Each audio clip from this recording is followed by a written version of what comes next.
আসসালামু আলাইকুম। এমটেক চ্যানেলের পক্ষ থেকে আপনাদের সবাইকে স্বাগতম। আশা করি সকলেই ভালো আছেন। আজকে আপনাদের সামনে নিয়ে এসেছি নতুন আরেকটি কোর্স।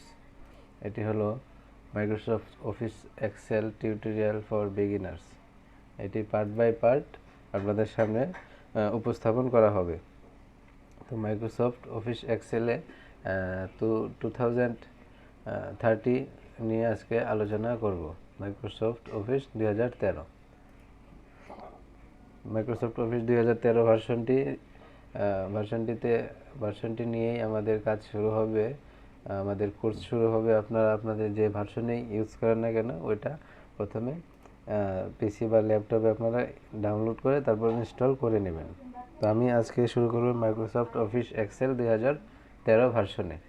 তো মাইক্রোসফট অফিস এক্সেলে বিভিন্ন ধরনের ডাটা এন্ট্রি বা বিভিন্ন ধরনের হিসাব নিকাশ বা বিভিন্ন ধরনের স্যালারি শিট বা আদার যে কোনো কাজগুলো আপনার মাইক্রোসফট অফিস এক্সেলে তৈরি করতে হয়। এবং এখানে Microsoft Office Microsoft Office Excel হলো ডাটা, কলাম এবং রো এর সমন্বয়ে একটি পেজ লেআউট। এখানে দেখতে পাচ্ছেন এখানে কলাম এবং রো দেখাচ্ছে মাইক্রোসফট অফিস এক্সেলে।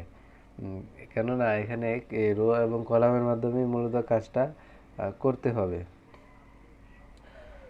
আমরা এটা একবার কেটে দিয়ে আরেকবার এখান থেকে ওপেন করি, বা আপনারা এখান থেকে এইভাবে ওপেন করতে পারবেন। ওপেন করার কয়েকটা পদ্ধতি আছে। প্রথমটা হলো এখানে নিউয়ে এসে এখান থেকে মাইক্রোসফট এক্সেল ওয়ার্কশিট। আচ্ছা, দ্বিতীয়ত হলো এখান থেকে এসে এটা হলো স্টার্ট বাটনে এসে এখান থেকে এসে মাইক্রোসফট অফিস যে ফোল্ডারটা থাকবে, এই যে মাইক্রোসফট অফিস যে ফোল্ডার, এখানে ক্লিক করার পরে এখানেও আমরা পাবো। এটা হলো 2 নম্বর একটা পদ্ধতি। আর একটা পদ্ধতি হলো এখানে আমরা সার্চ করব মাইক্রোসফট অফিস এক্সেল।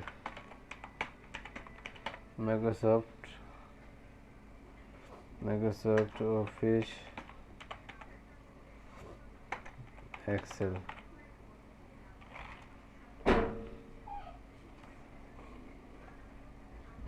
আমরা এখানে এটা সার্চ করলেও মাইক্রোসফট অফিস এক্সেলটা আমাদের সামনে চলে আসবে। তারপর আমরা এখান থেকে মাইক্রোসফট অফিস এক্সেলটা এখান থেকে অন করে নেব। তো আমরা এখান থেকে মাইক্রোসফট অফিস এক্সেল যে ওয়ার্কশিটটা রয়েছে এটা আমরা এখান থেকে ওপেন করে নিলাম। ওপেন করে নেওয়ার পরে আমরা এখানে বেশ কিছু অপশন দেখতে পাবো। এখানে আমরা দেখতে পাবো এগুলোকে বলা হয় toolbar: home, insert, page layout, formula, data, review, view. তো এই টুলবারগুলো আমরা দেখতে পাবো। আমরা পার্ট বাই পার্ট এই টুলগুলো নিয়ে বিস্তারিত আলোচনা করব। যেহেতু আজকে প্রথম পর্ব, তো আজকে বেসিক জিনিসগুলো দিয়ে আমরা আজকের পর্ব শুরু করব।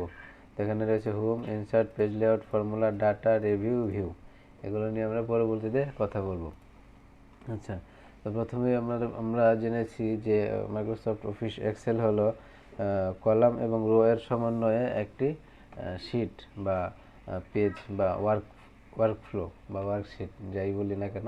তো এখানে আমরা এদিক দিয়ে 100 কলাম পাবো। এদিক দিয়ে আমরা এগুলোকে বলা হয় কলাম। এগুলোকে বলা হয় কি, এই যে সিরিয়ালে যা আছে, এই যে এই সিরিয়ালে যা রয়েছে সবগুলো হলো কি কলাম। এখানে আমরা 100-100-র মতো কলাম পাবো। এবং নিচের দিকে যা আছে এগুলোকে বলা হয় রো। এগুলোকে বলা হয় কি রো। আমরা এখানে হাজার হাজার লক্ষ লক্ষ রো নিয়ে কাজ করতে পারবো। প্রথমে 1000 রো দেওয়া থাকবে। তারপর আমরা আমাদের প্রয়োজন অনুসারে রো বাড়িয়ে নিতে পারবো। কলামও ঠিক সেরকম, আমাদের 100 কলাম দেওয়া থাকবে, প্রয়োজন অনুসারে পরে আমরা কলাম এখানে বাড়িয়ে কমিয়ে নিতে পারবো। আচ্ছা, তো এখানে আরেকটি বিষয় হলো, যেহেতু এখানে ডাটা এবং রো এর সমন্বয়ে আপনাদের কাজ করতে হবে, বা বিভিন্ন হিসাব নিকাশ বা ডকুমেন্ট বা ডাটা তৈরি করতে হবে, সেহেতু এখানে এরকম কলাম আকারে আপনাদের কাজ করতে হবে, বা এখানে কলাম আকারে থাকবে। তো তো এটা করার জন্য আমরা আরেকটা বিষয় এখান থেকে দেখে নেব যে এর প্রত্যেকটি কিন্তু এই যে এক একটা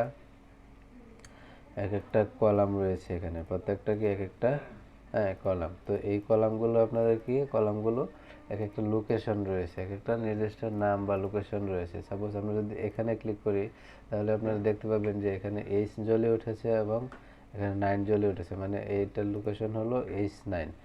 হ্যাঁ, আচ্ছা। তারপরে আমরা যদি এখানে ক্লিক করি এটার লোকেশন হলো E6। তারপর আমরা যদি এখানে ক্লিক করি এটার লোকেশন হলো N16। আমরা এটা আবার সহজ করে বোঝার জন্য যে এটা আসলে লোকেশনটা কি, এটা সহজে বোঝার জন্য আমরা এখান থেকে বাম সাইডে এখানেও দেখতে পাবো যে নেম বক্সে আপনার N16 লেখা আছে।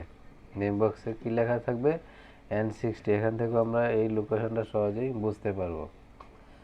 আবার এটা এখানে যদি দেই তাহলে এটা হবে C2তে আমরা সহজেই বুঝতে পারবো যে এটা C2 লোকেশনে আছে।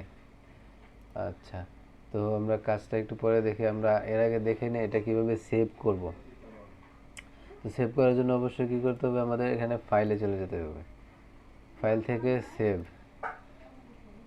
সেভ হয়ে গেছে।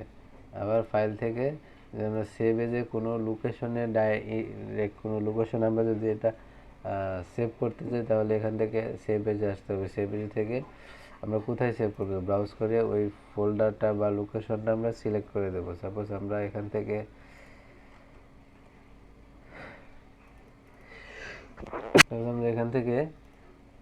এফ লোকেশনে সেভ করবো। এফ লোকেশনে বা ই ড্রাইভে বা আদার কোনো ড্রাইভে বা ফোল্ডারে আমরা সেভ করতে পারি। এখান থেকে আমরা একটা ফোল্ডারের নাম দিয়ে দিব। এখান থেকে ফোল্ডারে একটা নাম দিয়ে দেবো। এখানে রাইট বাটনে ক্লিক করব, ক্লিক করে নিউ থেকে নিউ ফোল্ডার। আমরা আগেই পিসি টিউটোরিয়ালে আমরা অলরেডি শিখতেছি যে কীভাবে ফোল্ডার ক্রিয়েট করতে হয়, ফোল্ডারের ভিতরে ফাইল রাখতে হয়। এগুলো আমরা যদি দেখে না থাকে আমরা আগের ভিডিওটি পিসি টিউটোরিয়ালে গিয়ে প্লেলিস্টে গিয়ে আগের যে পিসি টিউটোরিয়ালের ভিডিওগুলো ওইগুলো দেখে আসবো, তাহলে আমরা ফোল্ডার আমরা ক্রিয়েট করতে পারবো। তো এখানে নিউ ফোল্ডারে এখানে এসে এটা আমরা রিনেম করে দেবো। প্রথমে রিনেমে এখানে লিখবো যে এক্সেল 2013 সিলেক্ট করে এখানে আমরা এটা একটা নাম দিয়ে দিব। তারপর সেটার নাম দিয়ে দিতে পারি যে টিউটোরিয়াল 1 দিয়ে দিলাম। আর এটা আমরা প্রথম অবস্থায় আমরা কী রাখবো, এক্সেলই রাখবো। যেটা দেওয়া থাকবে এক্সেল ওয়ার্কবুক আমরা ওটাতেই রাখবো। প্রথমে যেটা দেওয়া থাকবে এক্সেল ওয়ার্কবুক আমরা ওটাতেই রাখবো। এখানে সেভ করে দেবো। সেভ করে দেখার পর দেখেন এখানে টিউটোরিয়াল 1 চলেছে। এখন যদি আমরা এটা কেটে দিই তাহলে আমরা এটা কোথায় পাবো, দিস পিসিতে যাবো। দিস পিসিতে গিয়ে আমরা কোন ড্রাইভে রাখছি, এম ড্রাইভে। এই যে এক্সেল 2013 এখানে এই যে টিউটোরিয়াল 1। আমরা আমাদের কাজ করতে করতে যখন কোনো কারণে বিদ্যুৎ চলে যায় বা এরকম কোনো প্রবলেম হয় তখন আমরা এইভাবে গিয়ে আমরা এটা এখানে পাবো। আবার এটা আমরা কাজ করে আমাদের যদি সেভ করে রাখতে চাই তখন এটা শর্টকাট একটা কী হলো, কন্ট্রোল এস চাপলে এটা কী হয়ে যাবে, অটোমেটিক সেভ হয়ে যাবে। আমরা যদি কন্ট্রোল এস চাপি তাহলে এটা অটোমেটিক সেভ হয়ে যাবে। ওকে, তো আমরা প্রথম পর্ব যেহেতু বেসিকভাবে শুরু করব, তো আজকে আমরা বেসিকভাবে আমাদের কাজটা শুরু করি, আমাদের যাত্রা শুরু করি। আপনারা অবশ্যই মনোযোগ সহকারে পার্ট বাই পার্ট অফিস এক্সেলের যে কাজগুলো আমরা নিয়ে আলোচনা করব, কথা বলবো বা প্র্যাকটিক্যালি দেখবো, এগুলো আপনারা অবশ্যই কী করবেন, প্র্যাকটিস করবেন এবং কাজ করার জন্য ট্রাই করবেন। আশা করি ইনশাল্লাহ সকলেই ভালো কিছু করতে পারবেন এক্সেলে। এবং আপনারা সকলে লাইক এবং সাপোর্ট করবেন, কেননা একটা ভিডিওতে লাইক কমেন্ট করলে অবশ্যই আমাদের ভিডিও করার আগ্রহ আরও বাড়বে। এবং আপনারা লাইক কমেন্ট করে জানাতে পারেন যে আপনাদের কোন ধরনের ভিডিও প্রয়োজন। তো আমরা মূল কাজে চলে যাই। আমরা এখানে কিছু একটা লিখব। সাপোজ লিখব যে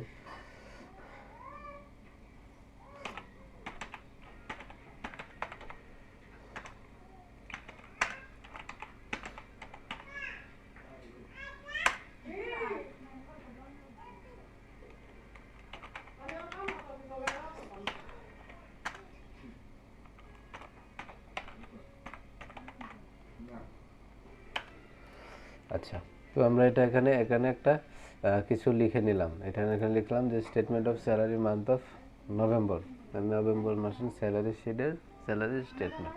আচ্ছা, তো আমরা এটা কীভাবে তৈরি করতে, এটা আমরা এখানে টাইপ করে দিলাম।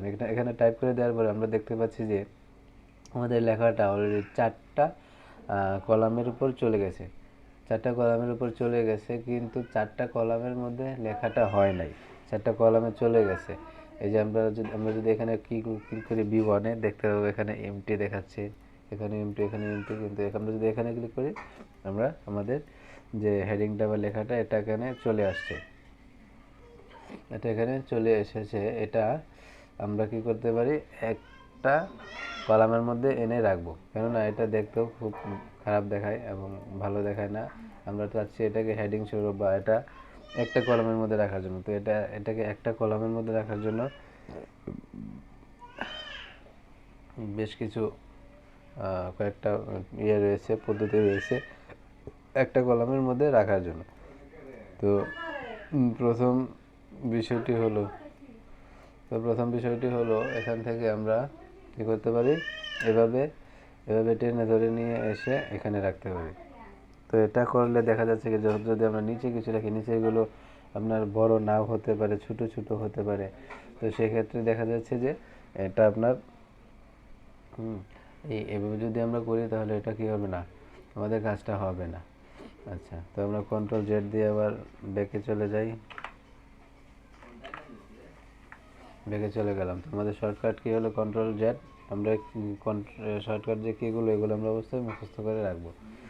তো আরেকটা পদ্ধতি হলো, এখানে যেহেতু আমরা এই কলামের মধ্যে লেখাগুলো রয়েছে, তো এটাকে আমরা এখানে ক্লিক করে, এটা যদি ডাবল ক্লিক করে এটা কী হবে, এটার মতো করে নিয়ে নেবে। আচ্ছা, তো আরেকটি হলো, Ctrl-Z দিয়ে আগের জায়গায় চলে যাই। আরেকটা হলো, আমরা চাচ্ছি এটাকে হেডিং হিসেবে রাখার জন্য। তো হেডিং হিসেবে রাখতে চাইলে আমরা এখান থেকে এটাকে সিলেক্ট করব, সিলেক্ট করে আমরা এখান থেকে মার্জে চলে যাব, মার্জে এসে আমরা এটাকে দিয়ে দেব। এখন আমরা দেখতে পাবো পুরো লেখাটাই একটা কলামের ভিতরে চলে এসেছে। এবং আমরা যদি চাই এটাকে হেডিং হিসেবে রাখবো এবং নিচে আমাদের সাব হেডিংগুলো আমরা এখানে অ্যাড করব, তো আমরা এটাও এখান থেকে করতে পারবো। এটাও এখান থেকে আমরা কী করতে পারবো। আচ্ছা, তো ওই বিষয়গুলো আমরা পার্ট বাই পার্ট পরে আলোচনা করব। তো আমরা এখন দেখে নেই এটাকে আমরা কিভাবে এই ফন্ট স্টাইল বা কালার এরকম চেঞ্জ করতে পারি। তো আমরা এটাকে প্রথমে একটু ফন্ট কালার চেঞ্জ করে নেব। এটা করার জন্য এখানে থেকে ফন্ট বক্স থেকে আমরা যে কোনো একটা ফন্ট নিয়ে নেব। এই ফন্টটা আমরা কী করলাম, এখান থেকে নিয়ে নিলাম। এখন আমরা চাইলে এটাকে আমরা কী করতে পারবো, ফন্ট গ্রুপ থেকে এটাকে বোল্ড করে নিতে পারবো, ইটালিক করে নিতে পারবো, আন্ডারলাইন করে নিতে পারবো। আবার যদি আন্ডারলাইনের এখানে আমরা এই এরোতে ক্লিক করে ডাবল আন্ডারলাইনও দিতে পারবো। তো আমাদের যখন যেটা দিয়ে ভালো হবে তখন সেটা নিয়ে কাজ করবো। আমরা চাইলে আন্ডারলাইন নাও রাখতে পারি, আমরা ইটালিকটা রাখবো না, চাইলে ইটালিকটা রাখতে পারেন। আচ্ছা, তো আমরা এখানে এসে দেখতে পাবো যে বর্ডার দিতে পারবো। বর্ডারের বিষয়টা হলো, উপরের দিকে বর্ডার দিতে চাইলে বক্স বর্ডার দিতে পারবো। এই দেখতে পাচ্ছেন এখানে একটা বর্ডার হয়ে গেছে, আমরা একটা বর্ডার রাখবো না, নো বর্ডার দিয়ে দেবো। আচ্ছা, আমরা চাচ্ছি যে এখন টেক্সট কালারটা আমাদের কী করার জন্য, টেক্সট কালার দেওয়ার জন্য। তো এটা করার জন্য যে এ লেখা আছে এখান থেকে অ্যারোতে ক্লিক করবো। এই যে আমরা দেখেন এখানে যখন মুভমেন্ট করতেছি তখনই কী হচ্ছে, এখানে কালার চেঞ্জ হচ্ছে, মুভমেন্ট করছি আর কালার কী হচ্ছে, চেঞ্জ হচ্ছে। এখন আমরা চাচ্ছি যে এই যে লেখাটা যে বক্সের বা কলামের ভিতরে রয়েছে, ওই কলামের ব্যাকগ্রাউন্ড কালারটা আমরা চেঞ্জ করবো। এটা করার জন্য এখান থেকে আমরা দেখেন মুভমেন্ট করতেছি আর কালার চেঞ্জ হচ্ছে। তো এখানে আমরা একটা কালার দিয়ে দিলাম, একটা ফন্ট কালার দিয়ে দিলাম, একটা ফন্ট। আমরা দেখবো যে এখন ফন্টটা কীভাবে রিসাইজ করতে হয়। এখান থেকে যদি এই যে রিসাইজ হয়ে গেল, এই যে রিসাইজ হয়ে গেল। তো এইভাবে আমরা এখান থেকে রিসাইজ বড় ছোটো করে নিতে পারি। আমরা এখান থেকে কী করে নিলাম, এটা রিসাইজ করে নিলাম। আমরা এখান থেকে আবার ছোটো সাইজ করে নেই।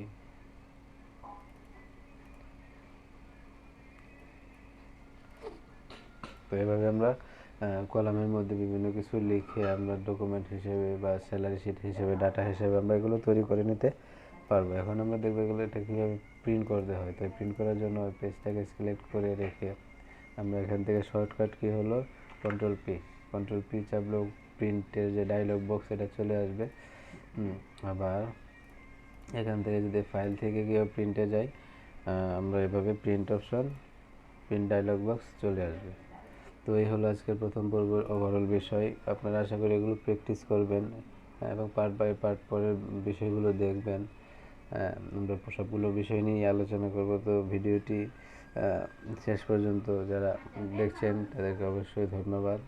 এবং ভিডিওটি আপনারা যদি আমার ইউটিউব চ্যানেল থেকে দেখে থাকেন তাহলে সাবস্ক্রাইব করে পাশে থাকা বেল আইকনটি প্রেস করে দেবেন। এবং ভিডিওটি যদি আমার ফেসবুক পেজ থেকে দেখে থাকেন তাহলে লাইক এবং ফলো দিতে ভুলবেন না, পরবর্তীতে এমন সব দুর্দান্ত ভিডিও পেতে।